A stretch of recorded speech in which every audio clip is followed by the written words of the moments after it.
Happy new year বন্ধুরা, সকল বন্ধুদের জানাই নতুন বছর অনেক অনেক শুভেচ্ছা। তো সবাইকে আরও একবার স্বাগতম আমার চ্যানেলে। চলো আজকে কি রান্না করছি সেটা তোমাদের সাথে শেয়ার করি। আর হ্যাঁ, রান্নার শেষের দিকে একটা টুইস্ট আছে রান্নার রেসিপিটি। তো তোমরা সবাই কিন্তু শেষ পর্যন্ত অবশ্যই দেখো আর অবশ্যই কমেন্টের মাধ্যমে জানিও যে আজকেকার রেসিপি তোমাদের কেমন লাগলো। তো চলো শুরু করা যাক। তো দেখো বন্ধুরা, আজকেকার রান্নার আমার উপকরণ সব আমি দেখিয়ে দিই। এখানে আলু আর মটর সেদ্ধ করে রেখেছি। আর এই যে খাসির চর্বিটা আমি এখানে ভালো করে ছোটো ছোটো কুচু কুচু করে কেটে জল দিয়ে ধুয়ে রেখেছি। আর এখানে আছে মশলার জন্য আদা রসুন থেতো করা, টমেটো, কাঁচা লঙ্কা কুচি, আর লাগছে পেঁয়াজ কুচি। তো চলো রান্নাটা এবার শুরু করা যাক। বন্ধুরা, আমি এখানে কড়াই বসিয়ে দিয়েছি। এবার এর মধ্যে আমি পরিমাণ মতো সর্ষের তেল দিয়ে দিচ্ছি। এবার আমি তেজপাতাটা ছিঁড়ে এর মধ্যে ফোড়নে দিয়ে দিলাম। তো পেঁয়াজ কুচিটা প্রথমে দিয়ে দিচ্ছি। এবার এটা একটু লাল লাল করে ভেজে নেব। পেঁয়াজ কুচিটা ভাজা হয়ে গেলে এবার এর মধ্যে দিয়ে দিচ্ছি কাঁচা লঙ্কা কুচো। খুব বেশি পেঁয়াজটা ভাজবো না। এরপরই একে একে থেতো করে রাখা আদা রসুনটাও দিয়ে দেব।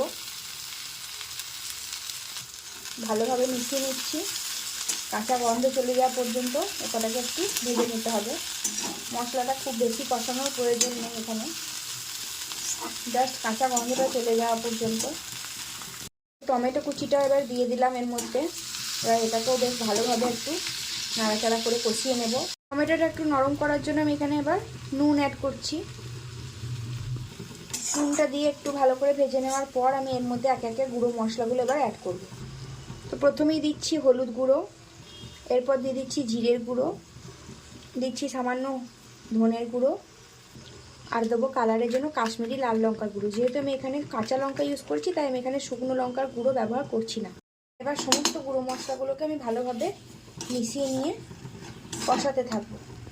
আমি এখানে গুঁড়ো মশলাগুলো যাতে তলায় লেগে না যায় তাই একটু জল দিয়ে, সামান্য একটু জল দিয়ে এগুলোকে ভালো মতন কষিয়ে নেব কাঁচা গন্ধ চলে যাওয়া পর্যন্ত। তো কিছুক্ষণ কষানোর পর এবার আমি এর মধ্যে যে মাংসের চর্বিটা ছিল সেটা অ্যাড করে দিচ্ছি। তো চর্বিগুলো আমি ভালোভাবে মশলার সাথে মিশিয়ে নিয়েছি। এই পর্যায়ে আমি একটু ঢাকা দিয়ে এটা কষতে দেবো। তো মিনিট দুয়েক পর এবার আমি ঢাকাটা একটু খুলে নিই। এই যে আমাদের চর্বি কিন্তু মোটামুটি সুন্দরভাবে কষানো হয়ে গেছে, দেখতেই পাচ্ছ তোমরা, তেলও ছেড়ে দিতে শুরু করেছে। আর কিছুক্ষণ কষিয়ে নেওয়ার পর আমি এর মধ্যে মটর আলু সেদ্ধটা অ্যাড করে দেব। তো এবার আমি এর মধ্যে আলু মটর সেদ্ধটা দিয়ে দিলাম। তো আলু মটর সেদ্ধটা আমি মিশিয়ে দিয়েছি এর সাথে। এটা এখন দেখতে রঙটা এরকম লাগছে, আর কিছুক্ষণ পর এটা রঙটা কিন্তু খুব সুন্দরভাবে ফুটে উঠবে, তোমরা দেখতেই পাবে। এই পর্যায়ে আমি এটাকে আরও কিছুক্ষণ কষিয়ে নেব।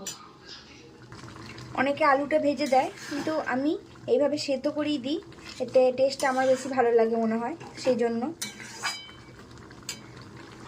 আমি আরও কিছুটা পরিমাণ জল এখানে অ্যাড করে দিলাম। আর এটাকে ঢাকা দিয়ে আরও কিছুক্ষণ ফুটতে দেব। তো এই যে বন্ধুরা, আমার ঘুগনি কিন্তু একদম শেষের দিকে। তো আমি এই ঘুগনিতে একটু স্পেশাল একটা জিনিস দিই, সেটা হচ্ছে টমেটো কেচাপ। এটা কিন্তু এই শেষের দিকে দিলে টেস্টটা খুব সুন্দর হয়। তো কেচাপটা দেওয়ার পর আমি একটু মিশিয়ে নিচ্ছি। এতে কিন্তু একদমই টক ভাব আসবে না, আবার একটা সুন্দর টেস্ট ব্যালেন্স হয়ে যাবে। যারা যারা এইভাবে রান্না করোনি তারা একবার বাড়িতে অবশ্যই ট্রাই করে দেখবে যে কেমন হয়, আর আমাকে অবশ্যই কমেন্টে জানাবে। আর এবার এটা একদম শেষ পর্যায়ে চলে এসছে। তো আমি টেস্টটা ব্যালেন্স করে দেখে নেবো একবার যে নুন মিষ্টি সব ঠিক আছে কিনা। যদি কিছু লাগে তাহলে সেটা আমি দিয়ে দেবো। তো আমার এখানে নুনটা একটু কম হয়েছিল তাই আমি এখানে একটু নুন দিয়ে দিচ্ছি। আর মিষ্টি দেওয়ার আমার এখানে কোনো প্রয়োজন নেই, যেহেতু আমি এখানে কেচাপটা ব্যবহার করেছি, ওটা একটু মিষ্টি মিষ্টিই হয়, তো সেই জন্য। তো এবার আমি একদম শেষে দিয়ে দেবো একটু গরম মশলার গুঁড়ো। তো সামান্য একটু গরম মশলার গুঁড়ো দিয়ে দিচ্ছি।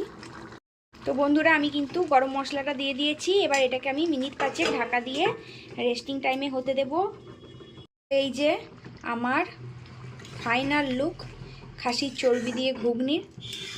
তো সকল বন্ধুরা অবশ্যই আমাকে জানাবে কমেন্টের মাধ্যমে যে আজকেকার রেসিপিটা তোমাদের কেমন লাগলো। ভালো লাগলে অবশ্যই একটা লাইক করে দিও, কমেন্টের মাধ্যমে অবশ্যই জানিও।